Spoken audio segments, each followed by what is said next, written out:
Yo, what is going on, you guys, and welcome back to the Spectacular Spider-Man Season 3. This is episode 12 and the second to last episode in the season. If you are new around here, make sure to hit that subscribe button and make sure you hit the bell if you enjoy the series. You do not want to miss the finale next Saturday, the 21st of January, only on LewisFiction. With that being said, let's get straight into this. Episode 12, Literature 101. We start our episode establishing Peter Parker trying to guess at what the next move on the chessboard is. He's thinking to himself as he makes his way downstairs to greet Aunt May, who is making breakfast.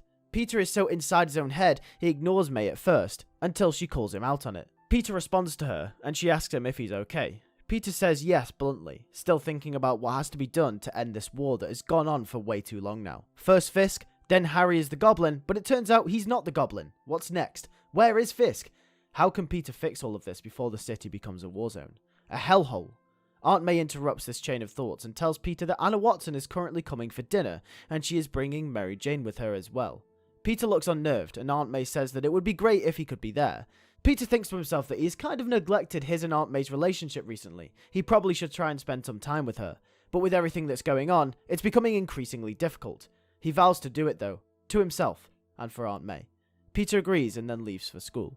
Whilst in school, Peter and the class are learning about literature. As per the school connection to every episode, the teacher will be talking about good twists in writing and literature history. The teacher will go on to talk about how the villain may not end up who they seem to be at first. You really have to dig deep and find an ulterior and hidden motive. Peter isn't taking anything in, and Gwen will notice this. After class, she asks if he's okay. He looks a bit out of it. Peter says that he's fine, he's just feeling very overwhelmed about the whole situation with Harry. Gwen holds Peter's face and says it's going to be okay. He also confesses to Gwen that the Bugle is going to hit a rough patch in the next couple of months, and he doesn't know how he's going to be able to support his Aunt May. Although she works at Feast now, it's not enough to keep them fully afloat, and Peter has to chip in every once in a while.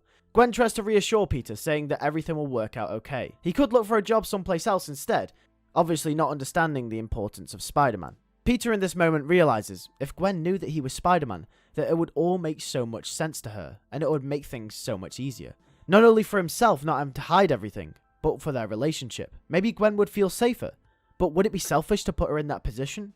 Would it be selfish to burden her with the fact that he has to go out and risk his life every time a new supervillain is on the loose? Or is he hurting her more, and the chances of their relationship happening if he isn't honest with her?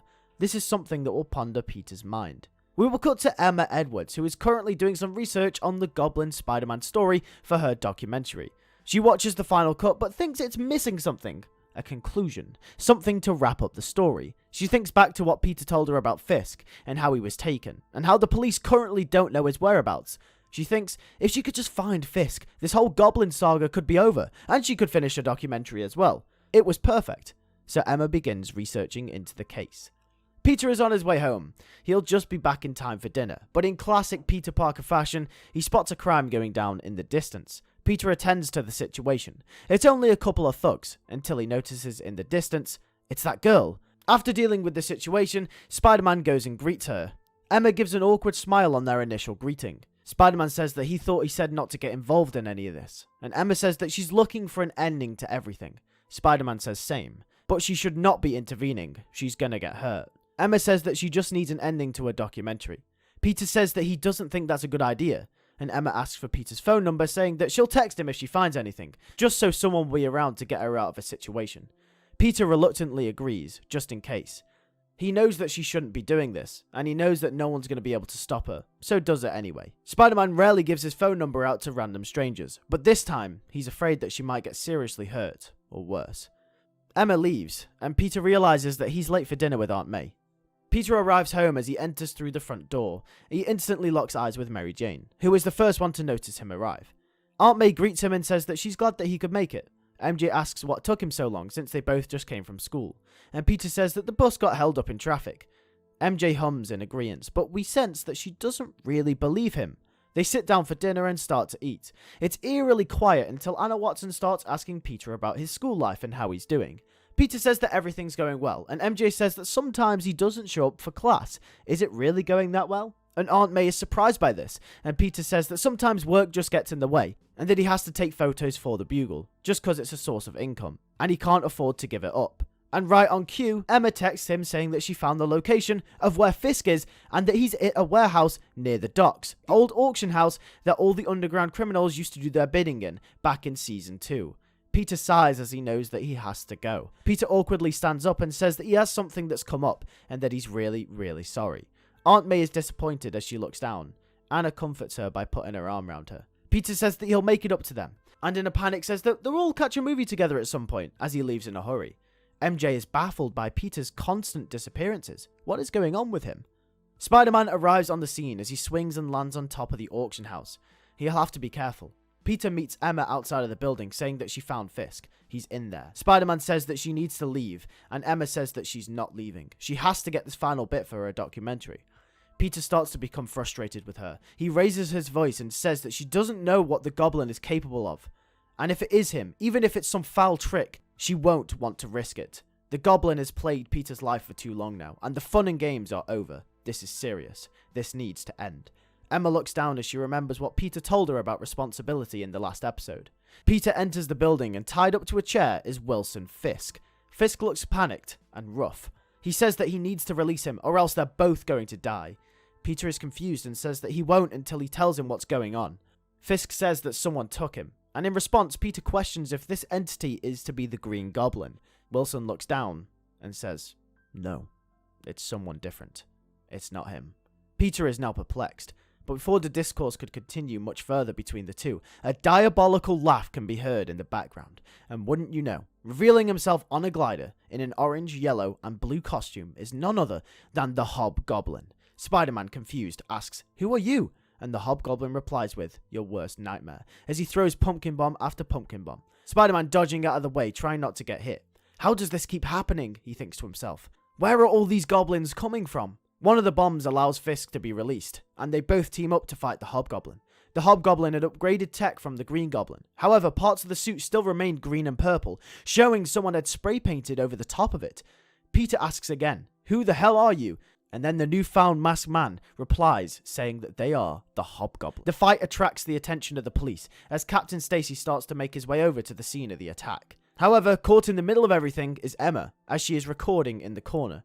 Peter spots her. He has to get her out of here. She's gonna get seriously hurt. Peter rushes over to her, but just before he could get there, a pumpkin bomb blows up in close proximity to her. Peter shouts no as he runs over to her. Meanwhile, Fisk is fighting the Hobgoblin on his own, trying to dismantle him from his glider. He shouts over to Spider-Man saying that he needs some help over here. Peter places Emma to one side, who is still breathing and enraged, fuels his anger towards the Hobgoblin as he battles intensely. Both of them become too much for Hobgoblin as he uses his glider to escape into the night. And just as he escapes, Fisk and Peter turn back to look at each other. Fisk says that they should work together more often. If he just joined him, they would be an unstoppable force, just as they were tonight against the Hobgoblin. Spider-Man says that he'd never join him. Fisk says so be it. Let's finish this then. Peter says with pleasure, as they engage in battle. Peter used a battle-damaged Wilson Fisk to his advantage, using his agility and increased stamina to hop around him. Eventually, Captain Stacy reaches the scene, and Kingpin is cornered. Wilson Fisk is finally arrested. We cut to after the battle had happened, and Captain Stacy and Spider-Man stand face to face as Emma is being lifted into the back of an ambulance. Stacy asks if he knows her, and he says he does. She wouldn't listen to him and stay out of all of this. She wanted footage for a documentary film, Peter tells Stacy. Stacy sighs and says things that people will do nowadays for a viral video. Stacy also says that Peter needs to repair his suit. Soon people will be able to tell who's underneath. Spider-Man shrugs and says that he'll catch him later. Peter leaves, leaving Captain Stacy to clear up the mess. We come to the end of the episode when Peter sneaks back into the house and Aunt May catches him. She says that she's disappointed in him and all she wanted was to spend some time with her nephew, the boy that she raised. She feels like he's slipping away from her. Peter says that he's sorry, and Aunt May says that he can apologize by coming to the movies with them three next week. She says that they are going to take him up on that offer. Peter asks how they're going to afford it, and May says that Anna Watson has offered to pay for them. Peter says that's nice, as he makes his way upstairs. We get a closing narration from Peter, saying that he needs to try harder, but there's one last thing that he needs to take care of, and that's Hobgoblin.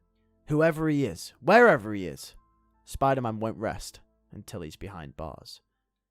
That is it for episode 12 of Spectacular Spider-Man. If you did enjoy this episode, make sure to hit a like on it. And also make sure you're subscribed because episode 13 comes out on January 21st. It will be a premiere, so we're going to watch it live when the episode does come out. Thank you for watching this video. Make sure to subscribe as I did say. And I'll catch you guys all in the next video. Take care and peace.